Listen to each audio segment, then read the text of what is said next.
home. We are WNST, AM 1570, Towson, Baltimore, and Baltimore Positive. I got the bow tie on me. We are out at Pappas in Parkville, not in Bel Air, not in Glen Burnie, not in Cockeysville, not in National Harbor. We're here in the original location, Taylor Avenue over in Parkville, where we all grew up. Our friends at the Maryland Lottery, Gold Rush Sevens, Doublers, bringing these out. I saw some Pac-Mans, a handful of these to give away. This is the last stop on the Crab Cake Tour until after the holidays. We reconvene on the 12th down at Fadley's. We're not there this week. Hootie the Blowfish is up in Hershey. I'm going up to see those guys. Mark Bryan joined the show this week. We had a lot of rock stars. Thomas Dolby was with us over at State Fair. He's on tour all summer. And then this week I also had the great Hall of Famer Greg Hawkes of Atholton High School, Howard County guy. Who knew? I didn't know till this week, and I can't believe it. So Steve Elliott is here, Elliott Chiropractic. John Patti's here, my frenemy from WBAL. So this is what you do now, kind of a podcast because you didn't make it in radio. This is what you do now. That is exactly – when I go out and sell now, I don't know whether – we went through the broadcast journalist. Steve, I know what you are. You're a chiropractor. I'm a journalist, he's a broadcaster, and we're trying to figure out the middle of all of this. And I think part of it now is when I go out and I'm selling, and one of the reasons I did the documentary with Greg at Towson Transfers was people don't know the whole story. You've been a listener and a friend for 25, 30 years. Me? You've been a competitor for 30, 35 Really? years. So you know some stuff, but not everything. I'm reluctantly here. I really don't want to be here. I got your free crab cake. Stick around. We're Pappas, I didn't hear about that part. It's coming. Oh. I got friends here. That's part of the 80%. But when I see people on the street now and I go to sell what I do at Baltimore, you still got that radio station on Hart Road?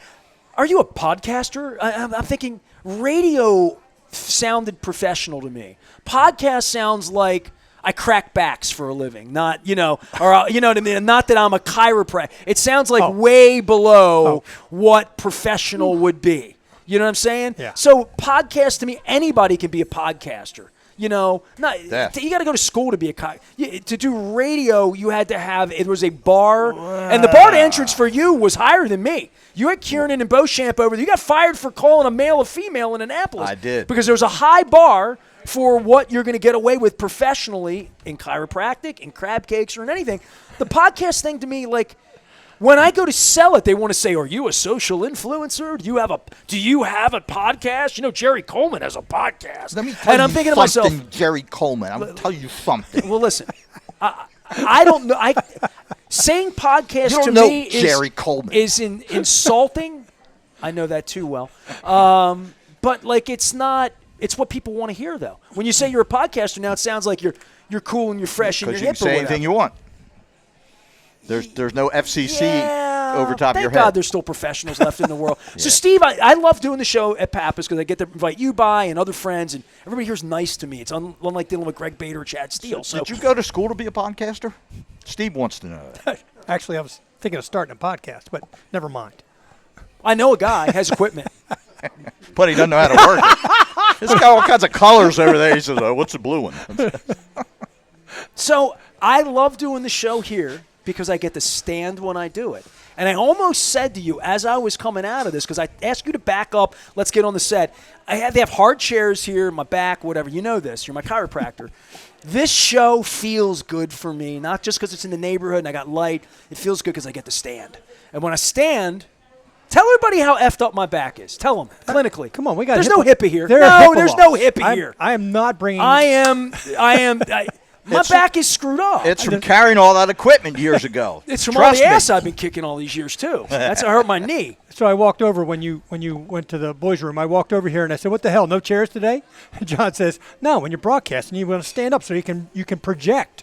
And I'm like, "Ah, I had no idea." I can't sing Engelbert Humperdinck sitting down. I got to stand up to do that. I had no idea that I could sing Engelbert. No. Where did you grow up? You grew up 8 blocks from here, 6. But how far? I grew up on the other side of Loch Raven Boulevard, right by Immaculate Heart of Mary and Putty Hill. So you go straight up Taylor, take a right, and go a mile and a half, and that's my house. Your old man hung out here, no doubt, right? Oh, yeah. my old school.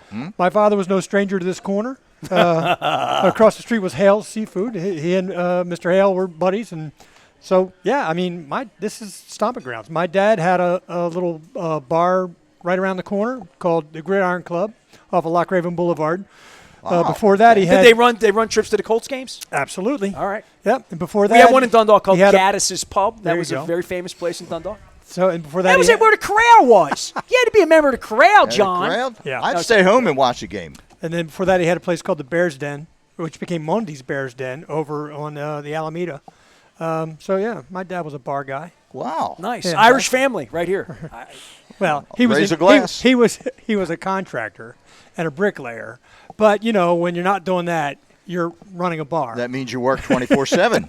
I always give you the latitude to expound upon chiropractic and what you do for a living, and I'm an apostle to you, and this is the only guy that fixes me through all of this and gets me standing upright. But you did this in your own neighborhood. I always think that's if I could move my radio station to Dundalk, I would. Yeah, it's not always the But- greatest, right? Because you can't be a prophet in your own hometown, as they say, because everybody knows you when you were a jerk or whatever as a kid or. Right. So it's not always the greatest. But for me, it's been fabulous. I mean, I have patients that are former teachers of mine. From my elementary school phys ed teacher was a patient of mine from the beginning of my practice. Every time I walk in, That's there's neat. somebody in there That knows is neat. me or I know them, and I had people who come in with him. Sometimes take a picture. I'm here with Steve. You've been my guy for 25 years of doing this. Mm-hmm. The summer I opened in 1998, the phone rang, and all I wanted to get was sponsors. I mean, no offense to Pappas or other places. I wasn't a household name. I walk in. I didn't have ratings, as you know. It's why I called the video, "No one listens, everyone hears." Steve called over to the station, said, "Hey, I hear you have had chiropractic in the past." I said, "Yeah, Bart Linsky down in Glen Burnie, but I'm up in Towson all the time, right?" And Bart Linsky was with the Colts, right? He was a Colts guy back during the days of Ed Block. And he said, "I'm right around the corner." I said, "Where are you?" He said, "I'm next to the big golf club right underneath the freeway where Joppa Road goes underneath 695. I said, "My God, I can spit on you from the radio station. That's perfect for me to have a chiropractor that's close by." And you've been with me for 25 and almost 26 years here this summer. So Haven't been able to fix them yet, huh? 26 years. It's a work in progress. I'm telling you. Well, it always is. It's the human body, and this is where I open the Yes. door for your Listen, chiropractic. You cannot just weed your garden one time, right? Right. You have to weed it continuously. Our bodies are moving, and we've got things that need to be addressed. And I've said this forever. If the spinal column is not well positioned, then the nervous system is not operating at its optimal state, and then we're not as good as we could be from a variety of I standpoints. got a kink in my back. It makes my head hurt, and I got a headache now. That's literally how this all happens, right? Yeah. Literally. For a lot of folks, that is how it happens. And other folks, it's they've got asthma. And for other folks, it's a low back problem. And for somebody else, it's general wellness. And for somebody else, it's I'm an athlete, and I want to make sure that everything is lined up the way it should be so I can perform at my optimal levels. So, there's a lot of different avenues in. All right, so the thing that John Patti doesn't know about you, because he's a broadcaster and I'm a journalist, is that you're a rugby guy. Yep. Rugby's in the news, right? I mean, rugby is tough. And I'll say this. There's somebody that comes up to me. Somebody came up to me and dropped your name and their love of you in the last 10 days, trying to think of who it was and where it was. But the whole background was I played rugby with Steve. And it was somebody in the last 10 days. I'll go through my phone. By the time this segment is over or when I come and get an adjustment from you when this is over with a mile from here up on Joppa Road, somebody came to me and they're like, "Steve was my rugby coach back." And it was somebody that I'm like, "I'm surprised you play rugby." You know what I mean? Like, you hurt your head playing rugby. No. And then they made the case that you wouldn't hurt your head. No, you don't have to. How long have you been into rugby? I started in 1979 with Nick the Greek. Oh, my You know God. that story. Absolutely. Yeah, Nick got me into it, and He still traveled. He was in Columbia, and I don't mean Howard County, the other Columbia. He went to Columbia doing rugby like 4 months Really? ago. yeah, coaching. I'm coaching now. Medellin. Yeah, Medellin. Medellin. Yeah, so I That's where the cartel is, right? Well, it used to be. Not Oh, yeah. anymore. They cleaned that up down there, Yes. Patty. Okay. They've done a great job. Did you see the two Escobars? No. The ESPN, best ESPN. Well, not the best of the Ravens, but the 30 for 30. There was one Yeah. called the two Escobars. Unbelievable feature. But yeah, they cleaned it up. Columbia's beautiful, It right? is. You It loved is a it. fascinating place. I would recommend it to anybody. If you're the traveling sort, some people don't want to travel. I mean, we got people that won't even go to Ocean City. But if you're the traveling sort, you're adventurous, It's fabulous. I mean, it's a 4.5-hour flight from Atlanta. It's not even that far. Yeah, really. Rugby's taking you all over the world, literally, right? Yeah. Yep. I've coached or played in New Zealand, Australia, the UK, some European countries. Amsterdam. Oh, we played a rugby game in Amsterdam when I was in college. It was fascinating, just fascinating. It's a completely different culture. You've been to Amsterdam. It's a beautiful, crazy place. Yes. Right? And the rugby players are beautiful and crazy at the same time in Amsterdam. So, yeah, I've been all over and done all that stuff. But the rugby's in the news here, right? I mean, it wasn't rugby, it was cricket. We won in cricket. We did. But I've seen rugby on TV a lot and selling 90,000 seats in America. It's coming along, right? Yeah. I mean, think about where soccer was in the 60s and 70s, right? And how that has progressed to where the national team is like it's an eyes-on sort of event. Rugby's probably 25 years behind that. So because it didn't really take off until probably mid-90s. Like professionalism But overseas. it's a huge island game, though, right? Like New Zealand yes. and Australia, all the island. That's why Haloti Nada was a. Can you imagine tackling that guy? No. Nope. Well, I mean, is it more than killed a man with the ball? Because that's all I see. Oh, yeah, it's a little bit more than that. I mean, a little bit. The person that, and I know you're listening at some point. Whoever told me, it feels like they told me on the air, so I have to think about who my guests were the last couple of weeks. But somebody sat with me, and they were giving me the whole thing about protecting the head. Yep. I got a chiropractor doing rugby. It's good business. Not I would unusual. Say. It's pretty popular in chiropractic schools, to tell you the truth. I saw Joe Jackson. Joe, is she really going out with me? I saw him in Hershey, and he's kind of a caustic British guy. He said, "This is a strange, peculiar little town. It's chocolate everywhere. Must be nice to be a dentist." And I think chiropractic and rugby, it kind of goes hand in hand, right? It's as I've said before. Tell me why I want my son playing rugby. Tell me how it's safe. How it's safe? Well, look, there are rules in place and there is technique in place to prevent head collision, right? In football, you have a hard plastic shell with some foam rubber in there that allows your head to be a weapon, right? You can drive your head into somebody's chest or into their thigh or into their face. Not legally, but it can happen. Let's put it this way. You are not as inclined to avoid head contact when you have a shell around your head. Perfect. Okay. Correct. In rugby, you are much more inclined to avoid head contact because you won't play the game for very long. We'll be like going 75 miles an hour on the freeway on a bike versus in a car. Yeah. Some people are willing to do that on a motorcycle, and some people are willing to do it without a helmet, right? Or without brakes. Right. Yeah. But all I'm saying is that good technique and the laws of the game are dissuading any sort of head contact.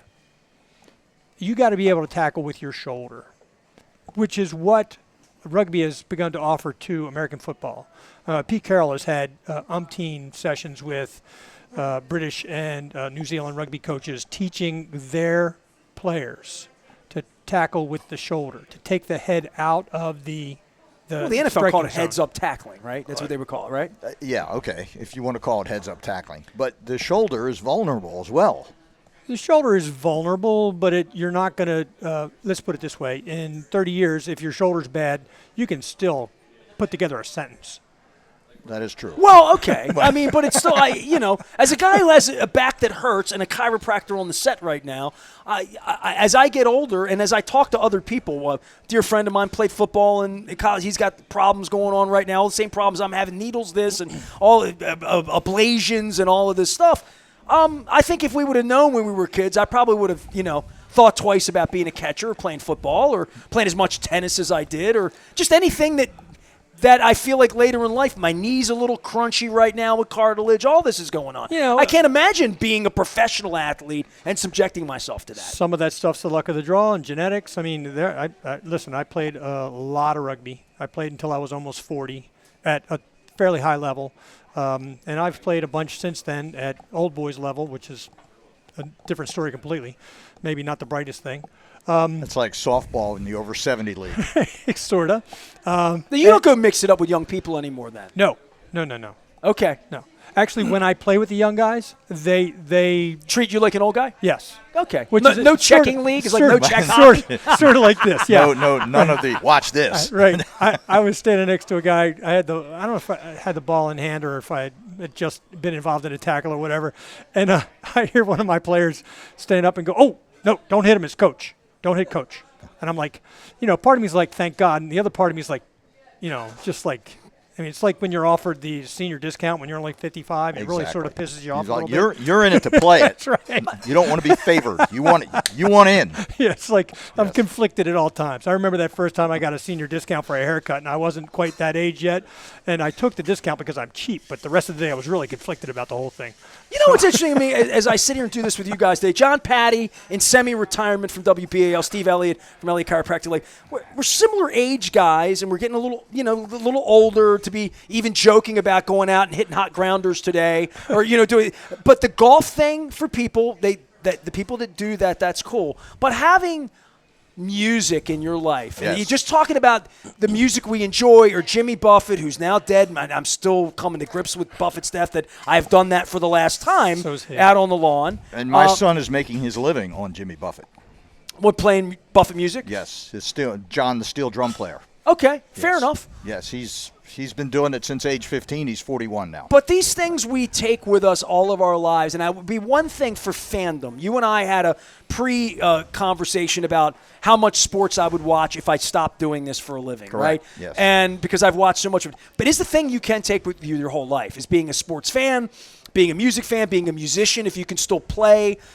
Rugby, you move to a coaching thing. Having something you take with you that you still love. You still love rugby enough to coach it, to get on planes, to be with younger people, because you want to be in that culture. You want to be a part of the rugby community. Yeah, listen, if you don't have a passion, you're gonna get old fast. All right? If you have a philosopher, passion, I knew I was going to get there this. it is. It came out. Right. I knew I was going to get it. There you go. Trying to poke you to get something good out of it. Do something you love and you never work a day in your life. Exactly. So if you don't have a passion, you'll get old fast.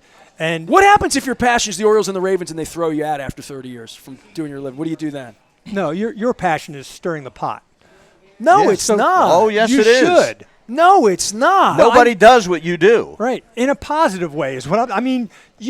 There's a my passion is truth. That's the journalist in me, and that's no BS at the bar at Pappas. My passion is the truth when I'm being lied to, and that comes back to being lied to as a kid by my parents, and like all of that trust versus verify. Right? Like verify. I'm a verify guy. That makes me a journalist, and when I call bullshit on obvious bullshit, and they're calling it gaslighting, that becomes a real problem for me. Sure. And that's when I get this reputation as being pot stirrer. How about just truth teller? I mean, I haven't had to make anything up. I mean, I never really set out to be controversial, really. I just set out to love the Orioles and love the Ravens and cover them. Anybody saw my Ravens coverage over 30 years, what did I ever do that was controversial? But the issue is, I can't love it in the same way that I used to love it. And I'm trying to come to grips with that as a 50. And I'm writing about this later in the summer because it's a mental health issue for me. Because you're too close to it. You're not a fan. Yeah. You're a lover of the game and a local lover. Yeah, It's been my responsibility for 30 years to disseminate fact from fiction for you. Not for you. You were a journalist too. But when Ray Rice is standing at a press conference you're at and completely lying to you off of his phone in front of the Ravens logo, and they put you in there as a journalist, and then send Jane Miller in to ask questions, this is really what I do. To your point, both of you say keep doing it and all that, but the access level of it has changed. I can't love rugby the same way you love it, or like it'd be like taking my voice away and can't sing like Bon Jovi. Oh my what do you gosh. do when that happens? You know what I Yeah. mean? So for me, I'm trying to find other things I love to, and you know this, I'm a pretty happy guy for the most part at this point, going to see Hootie and the Blowfish. But there is this point where like I can divorce myself from that and say I don't need rugby anymore. I'm going to do something else. Right. Like when you're chiropractic's your life, man. Like, I have so much respect. He doesn't vacation much because he has patience. He was open on Saturdays. He's open 2 times a day, several days. But you never go away for long stretches because of your love for your patients. Yeah, Your business wouldn't fall apart if you spent 2 weeks in Paris. No, but he's you just dedicated. Don't. You just don't. You love your patients. It's what I do, right? It's what It's I do. what you do. Right. But hopefully, as I get older, I will do other things. I mean, you can't. There's no honor in falling dead over top of a patient, right? Oh, no doubt about it. So yeah. Please don't leave anytime soon. I need you. No, I'm not. That's my chiropractor. I'm not. No, are you kidding? I have no plans on leaving. My dentist is getting a little. Like, come on, Dr. Lebo, don't do that. John Patti's here, shaky Steve hand. Elliott's here. So let's talk Oriole baseball because you're wearing your and you're all Orioled up. We are all Orioled up, right? I mean, the sign when I pull up out here, it says, catch all of the O's games here in the sports bar. And that little Oriole logo that Angelos would probably come out here and make you take that off the sign, Jeannie. But, Now, see, the edge just got roughed again. well, only because that happened for 30 years. You do it to yourself. So he couldn't get away with that on BAL, but he's chuckling like a son of a gun. He's wishing, I wish Beauchamp would have let me do that. So, but that sign, my point is, that sign wasn't out here 4 years ago. 26 of the last 30 years because it wasn't a come-on to come in here and be a part of it, and now it is. And everywhere. I was at Costas last Sunday. People are mooing at the bar. I got a woman eating crabs over here screaming at the television. She's 75 years old. She wants them to win, and they're family to her. And if there's something I learned last year, I've told you this because you adjust me in your – he's also my therapist, Steve Elliott. Philosopher, chiropractor, well, therapist. he's my therapist because he's a philosopher. Hat trick. So last year when I went to games in September, I went to several games in September when they were about to clinch and get good, and I was out there with Leonard Raskin. It's a night they didn't clinch, but they could have. The Red Sox were playing another game, and Tampa was winning by like 7-1 in the third inning. It was clear we couldn't clinch that night. We sat out in left field, and I walked all around the stadium that night, and there were only 23,000 people there on a night when we could clinch the division, right? So this is where it's fallen, and this is the measurement. It was a school night, all that stuff. But I went out there, and I walked around the outfield, and I saw something that really moved me in a way. I saw a lot of people alone. Alone. Really? The woman I saw in Costas was alone. A lot of the men that come in and sit at the bar, I'm sure here, alone because they want to be with other people. And baseball it's a shut-in thing. You can. My mother was 98 years old when she died. Didn't care if the team was good or bad. The ball game was on every night if she could find it on Apple TV. Jerks. There he goes again, Steve. So I'm not inviting you back. You're like you're poking at me. Is what you're doing. All I'm going to do is crash it. I'm just going to walk in. You don't have to invite me back. I'm a legend. Let the Whistler call me and do that to me. So nonetheless. I would just say, like, I saw people there that this was the most important thing in their life because they love the Orioles. They're in their 60s, 70s, 80s. They've waited their whole life for them to win. I saw people keeping score out in left field, like literally old school. That's a lost start there. Listening to WBA. No, they were listening to 98 Rock. 98 Rock, they were listening to 98 Rock. That's the new reality. Right, and so they were listening to the game in the same way that they did it when Ross Grimsley was pitching. When I saw the light and the fire and I see it in the fans, I am trying to, philosopher and therapist, trying to feel it in the way they feel it as opposed to having Mr. Rubenstein's henchman on the phone with me screaming at me to shut up a dozen times. So, like, I'm trying to feel it through the eyes of your enthusiasm. Right. Because that is the most important thing, is your enthusiasm. And the enthusiasm in the city and having signs outside that say, come in and be a part of something. The Orioles made us all feel a part of something when we were kids. You would agree with that? Absolutely. When you're a kid, the Orioles are your life. Right. Day in, day out, you're playing wiffle ball, you're Brooks Robinson, you're Kurt Blefary, whatever. That is your life. And then as you get older and become an adult, then you realize that if the Orioles win, that's good. That's okay, but it doesn't rule my life. If they lose, the sun's going to come up tomorrow. And I think that's what you realize when you're an adult. You can be a fan, but if they lose, like they've lost the past 4 games, and Houston wiped the floor up with them, so everything was the same here today, right? Felt good on Thursday when the Yankees, though. Oh yeah, that felt good. So it's highs and lows. And I see it differently with Steve because your son's really into the Orioles. Yep. His son works at Elliott Chiropractic Life several nights a week, and my relationship with your son, whom I didn't know when he was little. You lived up in Bel Air. I'd see your kids around from time to time. Your other boy I rarely see. But your son loves the Orioles. Yes, he does. And this started 5 years ago. And how's your son now? 30. He's 30. So he was 31. in his early 30. 20s, and I'm coming in. This is when they're losing every night. This is 2018, 19, 20, Oh, yeah. masks on. And your boy was still watching him every night. You know, Yep. like his son loves the Orioles in way more than you do. Certainly your wife. I don't know why your son loves baseball as much as he does. Probably my mom. Okay. Yeah, my mom's a huge fan. You know that. Well, We've then talked I'm about that. speaking Yes. exactly in your lane Yeah. that if they win the World Series, you're not going to be happy for you. You're going to be happy for Mildred, right? Absolutely. You know, I'm going to ask you this. Do you think that since you've seen the sausage made, that it puts you into a level of, I'm going to use cynicism, but that's not a positive word. But in other words, you have... The truth is I've been dealt with without integrity by these people and bullied by these people for a personal reason that I don't understand. I tried to explain that to the Rubenstein people. So for me, it's and I told the Rubenstein people this. I've been going down there for all of my life, for 30 years at the new ballpark. No one has been kind to me there in at least 20 years, or my wife when she was dying, like literally. So I have a different level of why they've treated me the way they've treated me. I've treated them the way they deserve to be treated on the air. I've given truth. That's all I can do. The truth is right now is every day I get out of bed at 5 in the morning with Luke, and I talk about how good they are, how well they hit the ball, Adley Rutschman, the system. Every day we are discussing, no offense to BAL or anything else, we're discussing the Orioles at the highest level. 55 years of experience doing it, 40 years on the air doing it. As a journalist, Luke's in the locker room every day. Like, we really address the Orioles. I don't do it 12 hours a day taking phone calls with everybody bitching the sky's falling when they lose a couple of games.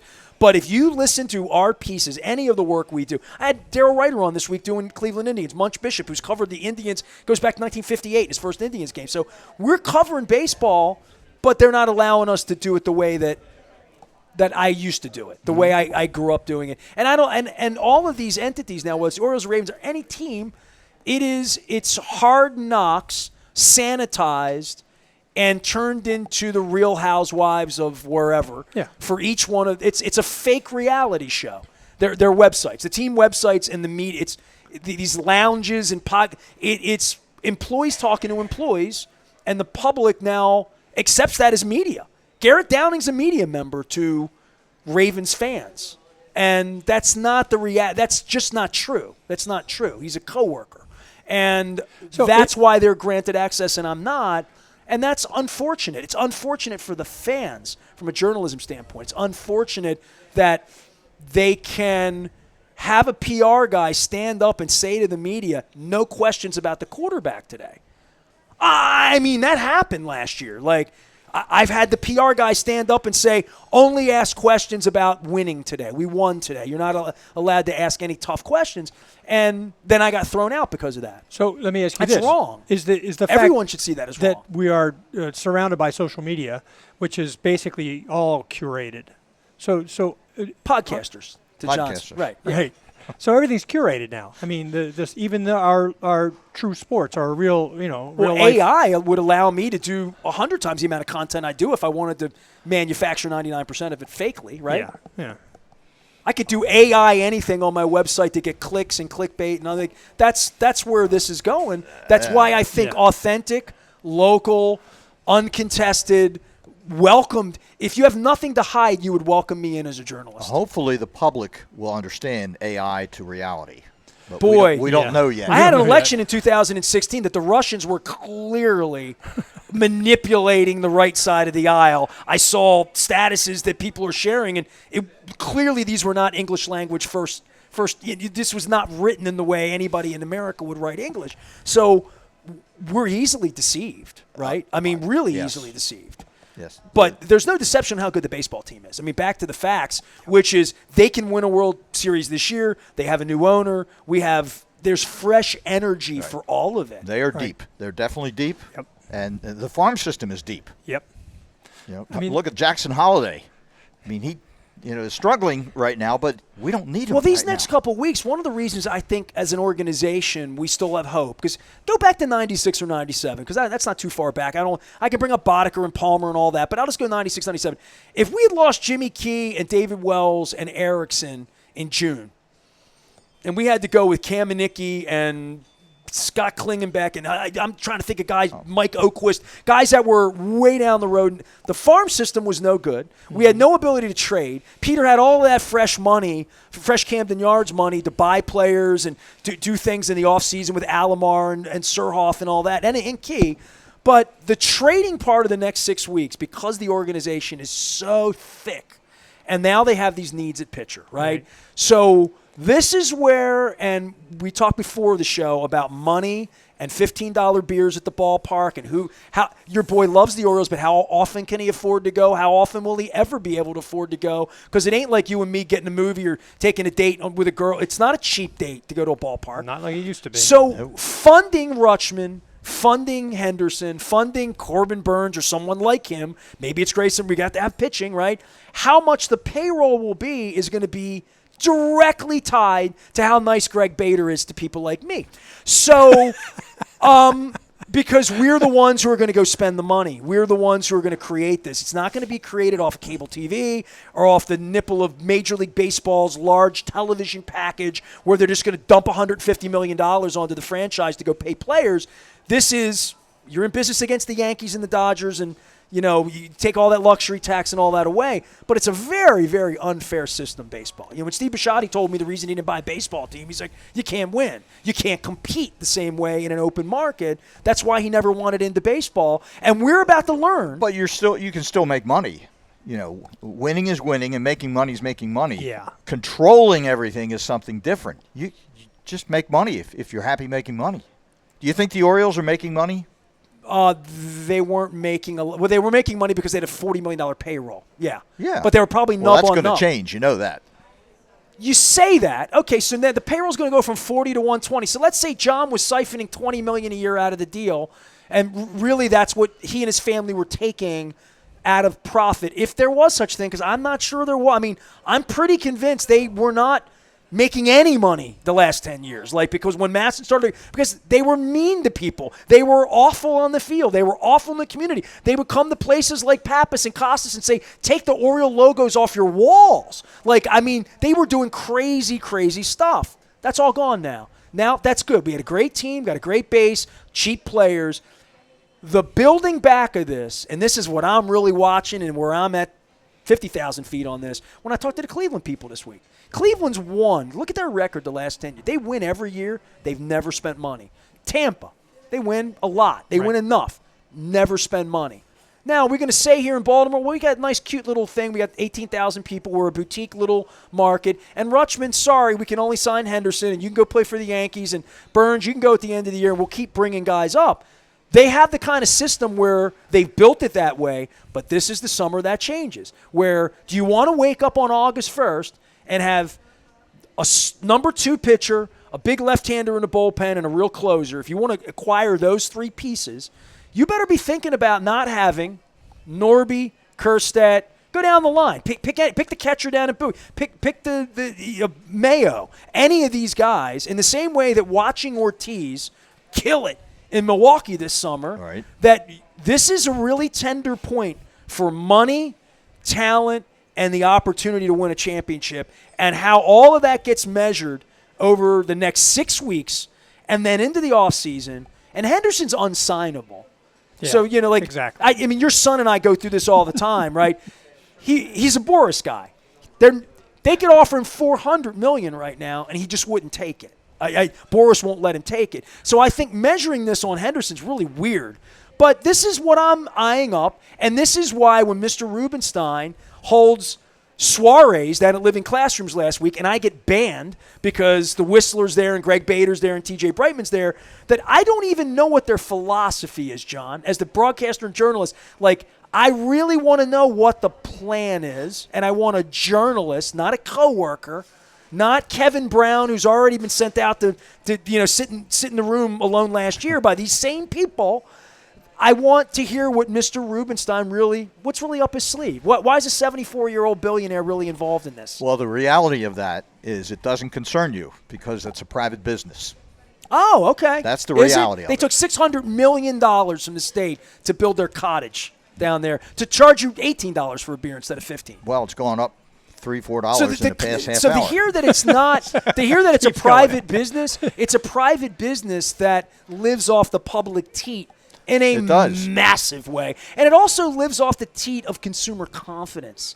And now that they're playing games, figure this out. Steve, you and I let's put a game together. Let's make a game up, and then let's sanction gambling on the game, and then let's make John the referee. And he works for us, and we can, if we need Tampa to win this week, we can. They're adjudicating billions of dollars of bets now, underwritten, watched out by the lottery and John Martin, that every week they're on that. They don't want journalists around. They don't want people with questions. That's a whole nother ballgame, Oh my a whole God. nother argument. Yeah. That's a whole nother Pete Rose. I do this professionally. No, but seriously, like that is a huge issue for them, is they've sanctioned a gambling ring, essentially. Like literally, that they own, that they are the judge and jury of who wins and loses bets. They need journalists. They got enough fans. They need journalists. They really do. Well, they need people asking questions. They're at the public's trough, and as long as the public is eating out of their hands, Yeah. it's happening. That empowers Chad Steele and Greg Bader. It does. Do you remember when people say, I'm not going to the Orioles anymore?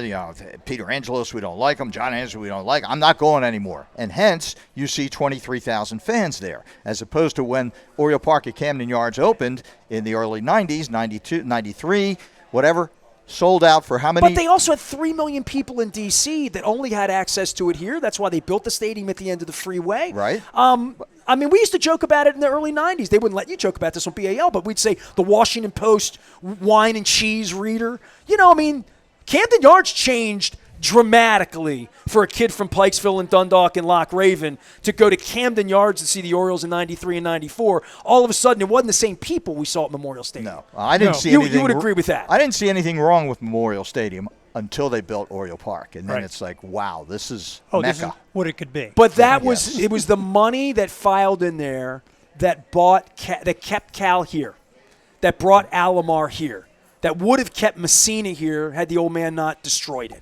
I mean, they had the real story about Messina, and the company went sideways. And I wrote this in Peter Principles.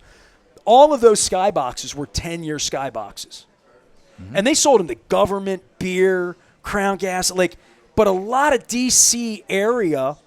That's how George Will was up here, and Larry King we were D.C.'s team. So the D.C. Beltway bought some of those skyboxes. 10 years into it, they didn't like Peter. The team had gone south. Albert Bell had been here. Messina was gone, and all of that revenue went away. And now they have their own team now. Peter was pulling $30, $40, $50 million a year out of his pocket to buy Conine, to buy Segui, to bring Surhoff back. So Rubenstein is perceived as being Uncle Big Pockets, right? I don't know where that's going to happen, because that level of investment you're talking about is going to come tomorrow, soon, for payroll and real decisions as to whether we deal Rutschman before his walk year, like we got stuck with Machado a year too long. These smart teams, they deal guys. You have jerseys on the name of the back. I mean, the Red Sox got rid of Mookie Betts. They're still dealing with that, but you don't want to be in that position 5 years from now without a title. I think the Orioles have trade bait. They have young kids that they can trade that have good potential to protect the superstars, if the superstars want to stay here. Once you trade those guys 2 years from now, you don't get to get them on the cheap anymore. No. Ortiz, his cheap years are going to be served in Milwaukee now, Right. being an all-star, and we got 6 months out of Corbin Burns. You better make that work. And we're deep, and I hear that all day long. We're deep, deep, deep, until you're not anymore. We were deep in pitching. We had a press conference 4 weeks ago with 6 starting pitchers. Now we got 3. It happens fast, man. And that enthusiasm for baseball here and this new resurgence, because I feel like we've been doing it a long time, we're a little more patient and understanding of this than I think some of the Johnny-come-lately fans that just, we win every night, we lose 4 games, trade everybody. People are nuts. I've been watching baseball 55 years. They lost 4 games in a row. That happens all the time, Yeah. It's not a big This is deal. a really good team. This is the best team I've ever seen in my lifetime. This is the team that I really hope for your mother and for everyone that loves the team, I hope they get it done. Despite my own personal, but I'm not going to be quiet about being treated like garbage as a journalist. John, I know you can't think that I should be quiet about it, or that I would be quiet about it. That's up to you. But you know I'm not going to be. You're not going to be. That's how you make your living, right, But it Steve? doesn't have to be that way. That's what he does. That's No, what it he does. doesn't have to be that way. It Okay. really doesn't. Well, then go be a beat reporter and go cover a press conference and go ask the question that they want you to ask. They won't let me in. Oh. Oh, okay. And then you say, why? And then I say, ask them. There has to be a reason Ask why them. they're not letting you in. I'd be a smart ass to say what I said to Jason Newton last week. You're the journalist. Go ask them. Like, literally. I mean, that's what you're the journalist. You have access to them. Ask them why. Yeah, and I don't really have an answer for that. I really don't know. But I have a lot of questions, as you can tell, and a lot of concern, and the same passion your son has, but in a different way. My passion is, if they win the World Series this year, what does that mean long term? Like, what will that mean for the city? Because I've seen Kansas City win, and they're empty now. Yeah. I've seen Boston win 5 times. They're giving tickets away up there now. Well, so it is win or else, and especially when beers are $15. Tradition has it that you win the World Series, you clean house, and then you start over again. That's happened many, many times to many, many teams. Tampa Bay, it What do you love happens. about the current team? Give me your buy-in every night. What do you love about them? They have 9 hitters and 9 players. 7, 8, and 9 is up this inning. We might get a single. No, 7, 8, and 9 is going to get on board, and they're going to start something. They have solid hitting from position 1 to position 9. Best team you've ever seen in your lifetime? Are you willing to say that or I'm no? not willing to say that because I've seen a lot of teams. I go back to I was born in 55, so it was. Oh, you remember 64 Orioles then? Oh, yeah, okay. Yeah, the pennant fever. Sure. Hey, Doc, we got pennant fever with the Yankees. I don't remember yeah. that. Do you remember that? No. What No. year were you born? 59. All right. So what was your first Oriole year then?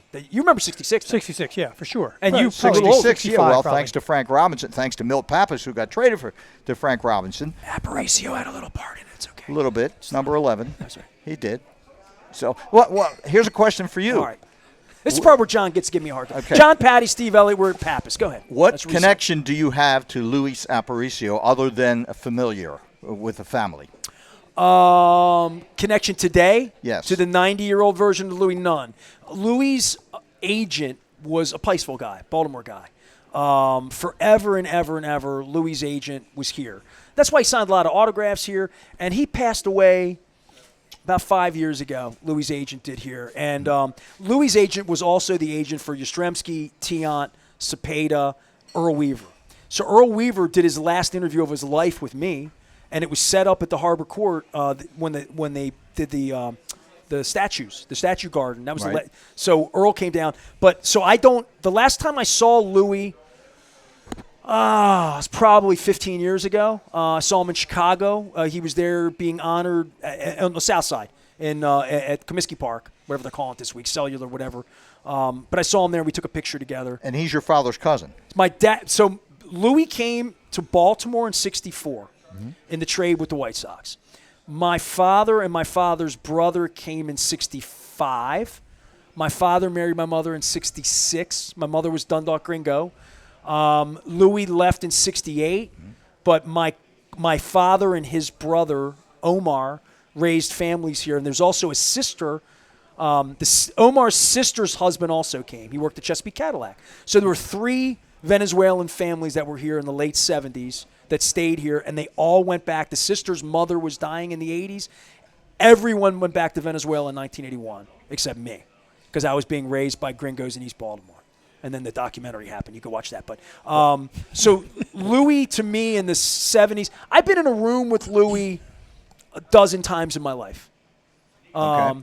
The longest Louis experience I had with him, you'll appreciate this because it involves beer and fun. 1986, I'm 18 years old. I had a press pass back then because Rick Vaughn and Bob Brown were running the place. They were back for a 20-year reunion for the 66 team. So Drabowski, Palmer, Eddie Watt was a part. There's a whole bunch of – it was a reunion game in June of '86, and I went out to the ballpark, and he invited me down. He was staying at the Belvedere. Belvedere was still a hotel then. And I sat at the Belvedere all day and drank with him as an 18-year-old. Wow, telling awesome. baseball stories. And we watched Ozzie Guillen play for the Chicago White Sox on the Game of the Week with Tony Kubek right there on the television. And he sent me – he didn't know any better. He sent me down to get beer. Go get 6 beers for us. I'm like, Louis, I'm 17. Okay, we'll order room service. So we ordered room service, and we sat there and we drank some Bud Lights.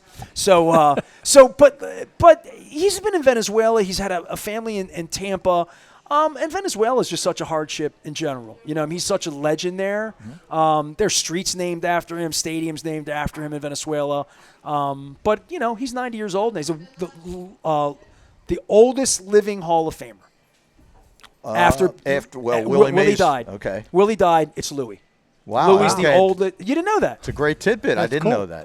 And the only reason I know that, and I want to give a plug to Jerry Eisenberg, who's the world's oldest living, the greatest living sports writer who did the show this week, Bob Ryan from the Boston Globe, who does my show a lot. He put a tweet out the morning that Willie died. He said, now Louis Aparicio is the oldest living Hall of Famer, but the question was, who's the greatest living baseball player? And that probably moves to Barry Bonds, whether we wanted to or not. Right. Yeah. But he was a cheater. Yeah. Is Pete Rose still alive? Pete Rose is still alive, but he doesn't go down that street in Cooperstown. He didn't bet against the Reds. He bet on the Reds. So you said greatest living baseball player. You didn't say Hall of Famer. Neither one of them are Hall of Famers. I understand. Right, yeah. That's where we are. This is where baseball's a mess. And my last name's Aparicio. And I've been treated like trash for 30 years by these people that own a team that I love. There he goes again. I don't. Have we talked baseball's about a mess. They want you to come to a Hall of Fame that's kind of fake. Like, it's not, you know what I mean? The actual, they've moved now to their sport that their Hall of Fame, they can't figure out politically. Like, literally. Whether it's Curt Schilling, whether it's Barry Bonds, whether it's Mark McGwire, whether it's Sammy Sosa, and he can't figure out his race at this point. So, have you seen him? No. Sammy Sosa? No. He looks like a different human. He's had like a body Google Sammy Sosa. If you see a picture of Sammy Sosa, you will not, it doesn't look like Sammy Sosa anymore. So maybe that'll get him into the Hall of Fame. I don't know. He's got 670 home runs or whatever. Like, right. The Hall of Fame's a mess in baseball. Oh, I never thought about it that way. I think about it when I go to the Hall of Fame and wonder why Pete Rose isn't there and Barry Bonds isn't there, and it's all, it's a mess. Baseball writers have some stuff to work on. But they've put confirmed cheaters in, too. I was going to say. Baseball writers. You're blaming the media. He blamed the media. Who's in charge? He's blaming the media. I got to let you out of here. You got to work. Go. Okay. 3 o'clock. He's got bodies to adjust. Are you done with me? I'm done. Are we still friends? Were we ever friends? I don't know. You going to have me back? All right. John Patti, I'll have you back anytime you want. See, if you and I do radio, you should allow me to be the wild guy, and then you set me straight and play the parent. So I should be your newsman, is what I'm saying. You should be the role. You should say, This is WNST, Towson, Baltimore. Right? Is that what you want from me? The opinions expressed are not those expressed. Steve Elliott can be found at Elliott Chiropractic. Tell them why they want to come and get adjusted from you. Because you're a good said human. so. One of my favorite people in the world, philosopher and chiropractic extraordinaire, Elliott Chiropractic Life, Joppa Road. John Patti, you getting out of here? Yes. All right. Where's your band playing? Plug it. This Saturday we'll be at Sykesville, downtown, the Main on Vine, or the Vine on Main, downtown Sykesville. Come see Liberty Road. We'll play some classic rock for you. And the third band that we never got to talk about was the Villagers. Mike Gibbons. Oh! Mike Gibbons from the other Hall of Fame. Yes. The Babe Ruth Hall of Fame. The Babe Ruth Hall of Fame. Mike Gibbons, Bunky, and I are the Villagers, and we play like Coffee House 60 stuff, Beatles, Crosby, Stills, Nash, Harmony stuff. Have you ever talked about how Angelo's killed the Sports Legends Museum? Here we go again. John Patti here. We're Baltimore positive, except when we talk about awful things. Thanks for coming by. Love you, man. Absolutely. Steve Elliott, John Patti. I love him, and you. I never knew him. So I will invite you back. You just got to be harder on me. Okay. I was expecting you to be tough. Well, you only crinkled your forehead one time. Yeah. What you talking about? John Patti, we're at Pappas. It's all brought to you by the Maryland Lottery. Didn't give you, here, I got to give you one. I got Pac-Man. You feel lucky, punk? Maryland Lottery sponsors what we do because they're fun like us, and we give these away, and we're at Pappas, we're in Parkville. I got to get him back to the chiropractic. Thanks to Liberty Pure Solutions and Jiffy Lube. Back for more from Parkville right after this.